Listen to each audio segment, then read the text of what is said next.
বন্ধুরা, আজকে আবার তোমাদের সামনে আমি 2007 WBPSC জেইর প্রশ্ন নিয়ে চলে এলাম। সেটা হচ্ছে পার্ট নম্বর 4। তো 1 থেকে 15 নম্বর পর্যন্ত আমি পার্ট 1, পার্ট 2 এবং পার্ট 3তে কিন্তু ডিসকাশন করেছি। আজকে পার্ট 4-এ আমরা শুরু করব 16 নম্বর প্রশ্ন থেকে, বাকি যে কটা রয়েছে যতদূর হয়। তো চলো শুরু করা যাক। বেশি কথা না বলে আমরা শুরু করি। 15 নম্বর কী বলছে দেখো, ক্রাশিং স্ট্রেংথ। 15 নম্বর কী বলছে, crushing strength of first class brick should not be less than. মানে ক্রাশিং স্ট্রেংথ ফার্স্ট ক্লাস ব্রিকের যেটা আসে সেটা should not be less than কত হবে। ঠিক আছে, দেখো এটাকে আমি তোমাদেরকে দুই রকম ভাগে বলেছিলাম মনে রাখার ক্যাপাসিটি। কি একদিকে আমি কি বলছিলাম কেজি পার সেন্টিমিটার স্কোয়ার, আর কি বলেছিলাম নিউটন পার মিটার স্কোয়ার। কিন্তু এটা করার আগে আমি তোমাদেরকে কি বলছিলাম যে ফার্স্ট, সেকেন্ড, থার্ড এইভাবে লিখে নিতে। প্রথম ফার্স্ট, তার উপরে থাকবে সেকেন্ড, তার উপরে থার্ড। ঠিক আছে, যেমন কী হয় ফার্স্ট ফ্লোর, তার উপরে সেকেন্ড ফ্লোর, তার উপরে থার্ড ফ্লোর এইভাবে। তারপরে উপরে থাকবে কি আরবান এবং নিচে কি হবে পিচ আর হচ্ছে তোমার ওভারবান, এভাবে লিখে নিতে বলেছিলাম।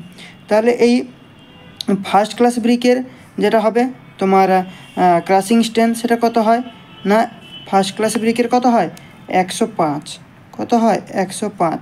সেকেন্ড ক্লাসের হচ্ছে কত 75, থার্ড ক্লাসের ক্ষেত্রে হচ্ছে কত 50, আরবানের কত না 35, আর পিচের কত 240, ওভারের ক্ষেত্রে কত 350। এবার এইটাকে যদি 10 দিয়ে ভাগ করে দেওয়া হয় তাহলে যেটা আসবে সেটা হয়ে যাবে নিউটন পার মিলিমিটার স্কোয়ারে।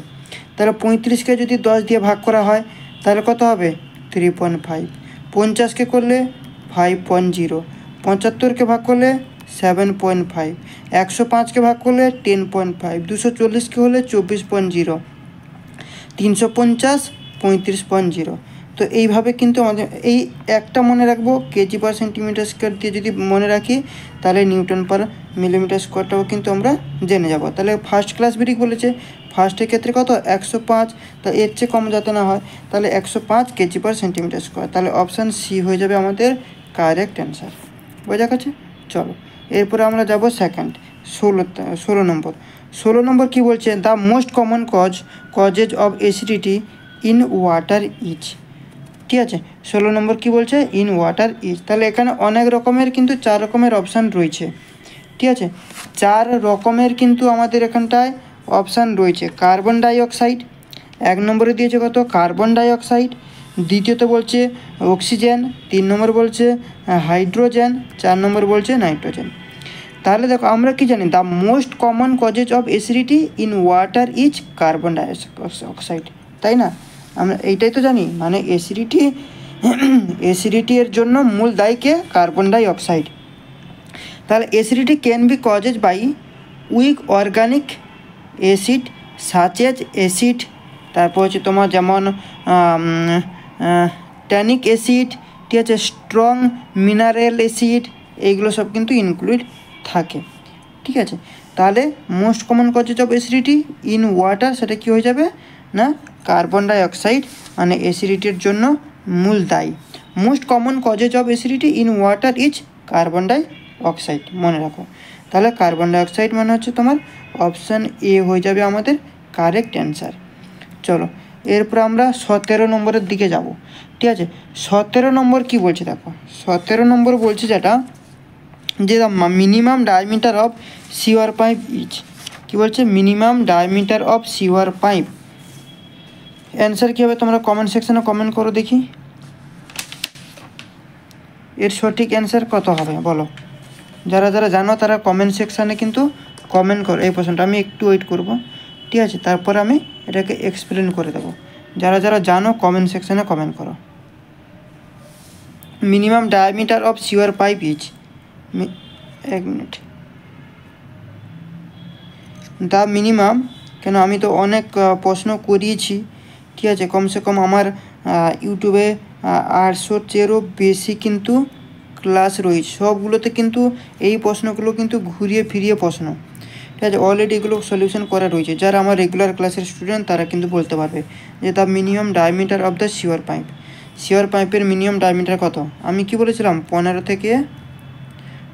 থেকে 30 কি সেন্টিমিটার, আর 15টা কি মিনিমাম, আর 30টা কি ম্যাক্সিমাম। এর মানে কি 15 সেন্টিমিটার বলেছি, এটা যদি মিলিমিটারে হয়ে যায় তাহলে কত হবে? 150 মিলিমিটার, আর 300 মিলিমিটার হবে কি ম্যাক্সিমাম। তাহলে velocity of sewer should be কত হয়? সিওয়ারের velocity should be 0.6 metre per second থেকে 3 মিটার পার সেকেন্ড, এর মধ্যে কিন্তু ভেরি করে, তাই না? তো এই হচ্ছে আমাদের 17 নম্বরের প্রশ্ন। 18 নম্বরের প্রশ্ন কি বলছে দেখো। 18 নম্বরের প্রশ্ন যেটা বলছে, 18 নম্বর প্রশ্ন কোথায় গেল? এই যে 18 নম্বর প্রশ্ন বলছে কি BOD of treated water should be, BOD of treated water should be, দেখো 10 ppm, 20 ppm, 30 ppm, নীল, কোনটা হবে? আমি এটা একটা কোড বলেছিলাম আগের দিন, যে IS 10500-তে তোমার টেবিল নম্বর 1, টেবিল নম্বর 2, টেবিল নম্বর 3 সেখানটায় দেখতে, তাহলে কিন্তু বোঝা যাবে। ঠিক আছে, ডি এর কারেক্ট অ্যান্সার হয়ে যাবে কি তোর ডি, ওই প্রশ্নের সাপেক্ষে। ঠিক আছে, চলো এরপরে হচ্ছে আমাদের কি 19 নম্বর। 19 নম্বর কি বলছে? 19 নম্বর বলছে তা small portion of earth live undug in a borrow pit is known as. ঠিক আছে, ডেড ম্যান না বার্নস না স্পয়েল না ক্রেস্ট, কোনটা হবে অ্যান্সার? এর কারেক্ট অ্যান্সার কোনটা হবে? দেখো এটা খুবই একটা ইম্পর্ট্যান্ট একটা প্রশ্ন। ঠিক আছে, দেখো ডেফিনেটলি ডেড ম্যান তোই হবে, ডেড ম্যান তো এর কারেক্ট অ্যান্সারটা কিন্তু হবে, কিন্তু এখানে অনেক কিছু জিনিস রয়েছে, যেমন দেখো যে the small portion of earth left undug in a borrow pit is known as, এখানে একটা নতুন জিনিস বলবো। যেমন দেখো আমি যদি বলি যে এই যে small portion of earth left, ঠিক আছে, left undug a borrow pit, the measure, এটা মেজার করা হচ্ছে কি দিয়ে? এটা মেজার করা হয় তোমার ডেপথ অফ এক্সকাভেশন, তাই না? To measure the depth of excavation is call, সেটাকে কী বলা হয়? Dead man. মানে কি small portion of the earth left undug in borrow pit, ঠিক আছে, এটা আমরা কি মেজার করছি? ডেপথ অফ এক্সকাভেশন, তখন সেটাকে আমরা কি বলছি না? Dead man. ঠিক আছে, যেমন হচ্ছে অ্যাবান্ডন্ড বোরো পিট আপটেন তোমার আর seen adjacent to highway it also call, তাকে কি বলা হয়? টেলেস। ঠিক আছে, টেলেস। তাহলে এটা হচ্ছে তোমার ডেফিনেশন, মানে অপশান এ হয়ে যাবে আমাদের কারেক্ট অ্যান্সার। আচ্ছা এটা দেখো তো, এটা খুব একটা ইম্পর্ট্যান্ট একটা প্রশ্ন, 20 নম্বরের প্রশ্ন। এটা আমি আগের দিন পার্ট 2তেও করিয়েছিলাম, ক্লাস 2007-এর পার্ট 2তে, 2009 প্রিভিয়াস ইয়ারের কোশ্চেন পিএসসি সেখানেও করিয়েছি। ঠিক আছে, প্রচুর এমসিকিউ করিয়েছি, নির্মাণ সহায়ক ব্যাচেও করিয়েছি। If G is the specific gravity, gamma W is unit weight, and gamma D is the dry density of soil, void ratio কত হবে? তাহলে এখান থেকে ভয়েড রেশিও কত হবে বলো? এটা তো বহুবার করিয়েছি, এটা তো বলা যেতেই পারে, বহুবার মানে খুবই বহুবার বলেছি। ঠিক আছে, তো এখানে আমি তোমাদেরকে কি বলেছিলাম? কিছু ফর্মুলা মনে রাখতে, সেই ফর্মুলা থেকে কিন্তু এটা বেরোবে, মানে অপশান বিটা হয়ে যাবে আমাদের কারেক্ট অ্যান্সার। কীরকম ফর্মুলা থেকে আসবে, ঠিক আছে, সেগুলো তো আগের ক্লাসে বলে দিয়েছি।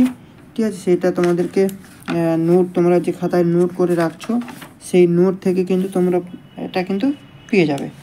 ঠিক আছে, যেমন আগের দিন কিছু ফর্মুলা বলেছিলাম, কি বলেছিলাম? যে n is equal to e by 1+e, 1 number formula.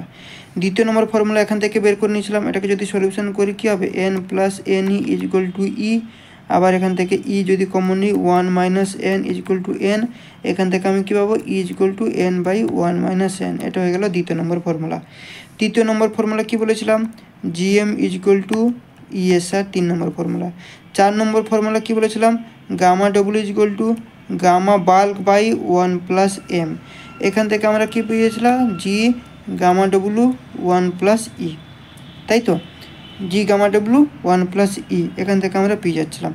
কিন্তু এখানে দেখো একটা প্রশ্ন আমি তোমাদেরকে যদি বলি, এটা যদি হয় এই যে জি গামা ডব্লু 1+e, এটা থেকে আমি ভাঙাবো, দেখো gamma D 1 plus e is equal to G gamma W. তাহলে এখান থেকে কী আসবে তোমার 1 plus e G gamma W gamma D. এখান থেকে ই যদি কমন নেওয়া হয় তাহলে কী হবে জি গামা ডব্লু by gamma d plus 1 minus 1, তাই না, -1। তাহলে এই বিটা কিন্তু আমরা পেয়ে গেলাম, এইভাবে কিন্তু ফটাফট করে কিন্তু করতে হবে, ঠিক আছে। তো এই ধরনের কন্টেন্ট পাওয়ার জন্য চ্যানেলটাকে সাবস্ক্রাইব করো, লাইক করো, বন্ধু বান্ধবের সাথে বেশি বেশি করে শেয়ার করো। ভিডিওটা কেমন লাগলো অবশ্যই কমেন্ট সেকশনে কমেন্ট করে জানাও। আজকে এখানটা শেষ করছি, নেক্সট পার্ট আবার দেখা হবে। চলো বাই, থ্যাংক ইউ।